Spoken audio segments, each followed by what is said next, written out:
पैसा बहुत ज़रूरी है। पैसा नहीं है तो आप अपनी बेसिक चीज़ों का भी ख्याल नहीं रख सकते। पैसे को कैसे बढ़ाएं, कैसे डबल ट्रिपल चौगुना करें, ये खास तरीके, ये खास टिप्स अपनी अपनी फील्ड के एक्सपर्ट्स क्या कहते हैं पैसे को लेकर, ये जानते हैं। अब्रॉड में, फॉरेन में तो लोग हमारी तरह परेशानियों में उपाय नहीं करते, वो कुछ और करते हैं। वो डिफरेंट मैनेजमेंट की चीज़ें अपनाते हैं, डिफरेंट लेआउट्स के ज़रिए, तैयारियों के ज़रिए, प्रोसीजर के ज़रिए अपनी प्रॉब्लम्स को दूर करते हैं। तो मैंने सोचा क्यों ना मैं आपसे वेल्थ मैनेजमेंट को लेकर डिस्कस करूं।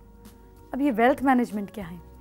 भाई आपका पैसा, आपकी चीज़ें, इनको दोगुना चौगुना करना है कि नहीं करना है? तो वो लोग कैसे करते हैं ये बताती हूँ। इसमें पहला स्टेप क्या होता है कि अपनी वेल्थ, अपनी प्रॉपर्टी, अपना पैसा, इसका एक लेआउट बनाएं जिसमें फाइनेंसेस मेंशन करके, जैसे फैमिली फाइनेंसेस, रिटर्न करने वाले finances, loans, stocks, bonds, cash, जिस तरह से पैसा आया है और है उसे लिख लें। इसके बाद धन को ग्रो करने के लिए लॉन्ग टर्म फाइनेंशियल गोल्स बनाएं। साथ में पैसा बढ़ाने के लिए फैमिली मेंबर्स के जो भी कॉमन गोल्स हैं, इंटरेस्ट हैं, उसकी लिस्ट बनाएं, क्योंकि 1 और 1 11 होते हैं। लिस्ट बनाने के बाद क्या करें?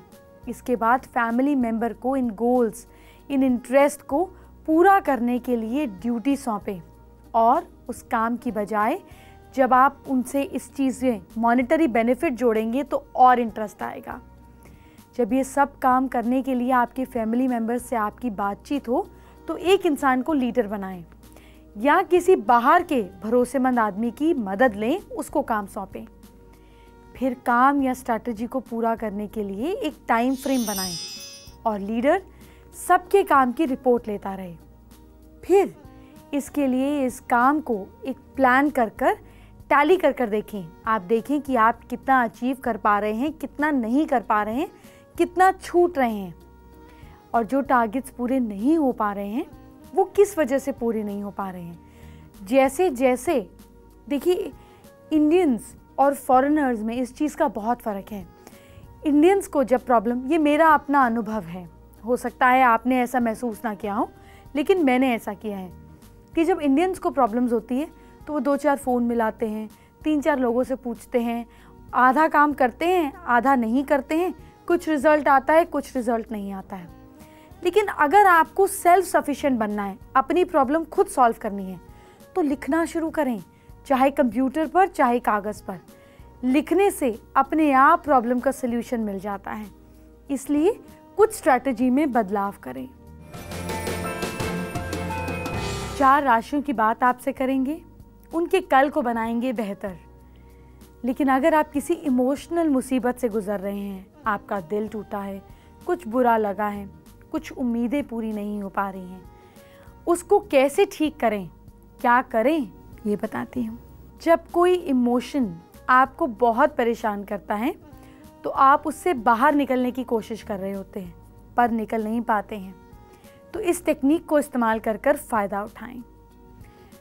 आप सबसे पहले देखिए कि इमोशन है क्या। Emotion, energy in motion. तो जब एनर्जी बहुत ज़्यादा तेज़ होती है तो वो इमोशन बन जाती है और एक खराब इमोशन आपको डिप्रेशन में डाल देता है। ऐसे में क्या करें? पूरी घटना को याद करें और धीरे धीरे सांस बाहर छोड़ें और जो डिस्टर्ब कर रहा है इमोशन, जो घटना आपको डिस्टर्ब कर रही है, उसे बाहर निकालें। हमारी बॉडी बहुत बढ़िया कुदरत का एग्जाम्पल है।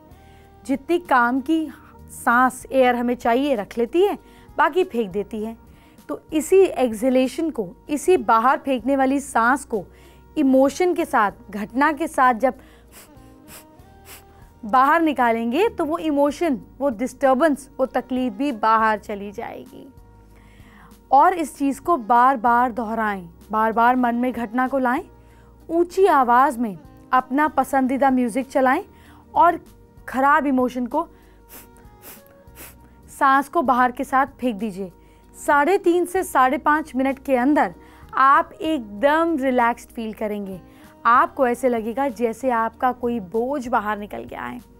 अगर आपको लगता है कि सांस फेंकते फेंकते आप थक गए हैं तो आप कोई आवाज़ भी निकाल सकते हैं, ज़ोर से चिल्ला सकते हैं और सोचें कि वो सारी नेगेटिविटी बाहर निकल रही है और आपका फेवरेट म्यूज़िक लगातार आपके कानों में आ रहा है। वो आपको पॉजिटिव एनर्जी अंदर देगा। अपने शरीर को ज़ोर ज़ोर से शेक कर कर सारी नेगेटिविटी बाहर निकालें। मैं आपसे आपकी ज़िंदगी के सिर्फ 3.5 मिनट मांग रही हूँ। ये काम 3.5 मिनट कर कर देखिए। दरवाज़ा बंद कीजिए, बाथरूम में जाकर कीजिए और फ़र्क महसूस कीजिए। फिर उस इमोशन को किसी कागज़ पर लिख दीजिए। इन टेक्निक्स को यूज़ कर कर जब आप वापस उसको पढ़ेंगे तो आपको महसूस होगा कि वो दर्द बचा ही नहीं।